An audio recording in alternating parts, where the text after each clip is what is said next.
Hi everyone, my name is Vondechii and I'm the CEO and founder of Vondechii's Vault. I wanted to talk about the different ways people celebrate the new year.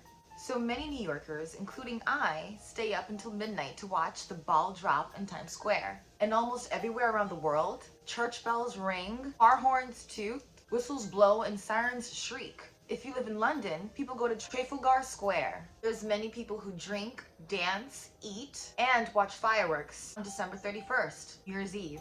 Also, in the Gregorian calendar, New Year's Eve is also known as Old Year's Day or Saint Sylvester's Day. The Chinese celebrate the Chinese New Year, where many Chinese children dress in new clothes to celebrate the Lunar New Year. So people carry lanterns and join in a huge parade led by a silk dragon, which is the Chinese symbol of strength. According to legend, the dragon hibernates most of the year. People throw firecrackers to keep the dragon awake. And in the Chinese lunar calendar, each of the 12 years is named after an animal. According to legend, Lord Buddha asked all the animals to come before him before he left the earth. And only 12 animals came to him to wish him farewell. And as a reward, Buddha named a year after each animal. Now let's talk about Rosh Hashanah and Yom Kippur. So usually in September or October, Jewish people believe that God opens the book of life for 10 days, starting with Rosh Hashanah, which is the Jewish New Year, and then ending with Yom Kippur, which is the Day of Atonement. So during these days, the holiest days in the Jewish calendar year, Jewish people try to atone for any wrongdoings and to forgive others. And a ram's horn trumpet, known as the shofar, is blown before and during Rosh Hashanah and at the conclusion of Yom Kippur. So now let's go all the way to Thailand. So in Thailand, a special 3-day water festival on April 13th through April 15th marks Concoction, which is the Buddhist celebration of the new year. They have awesome parades which feature huge statues of Buddha that spray water on passerbys.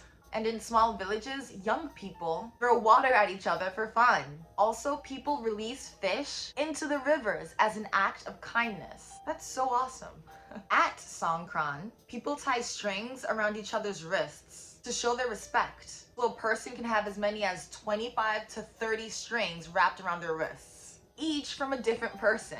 The strings are supposed to be left on until they naturally fall off. Now let's go to Brazil. The New Year in Brazil falls on the Festa de Iemanjá, which is a spiritual festival that honors the goddess of the sea, Yemaya, and her color is blue. So on New Year's Eve in Rio de Janeiro, around 4 million people gather from early afternoon at the Copacabana beach, dressed entirely in white. So as the sun goes down, each person lights a candle so that the crowds form a glowing mass, flickering flames. And just before midnight, gifts of flowers, perfumes, and rice are offered to Iemanjá or Yemaya.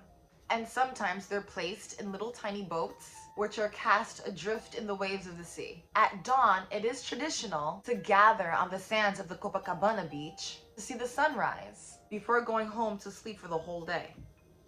So those are the different New Year celebrations celebrated around the world. If you would like to watch other Witchy Wellness videos on public health, Witchy Wellness, or Black Girl Magic, please go to my website.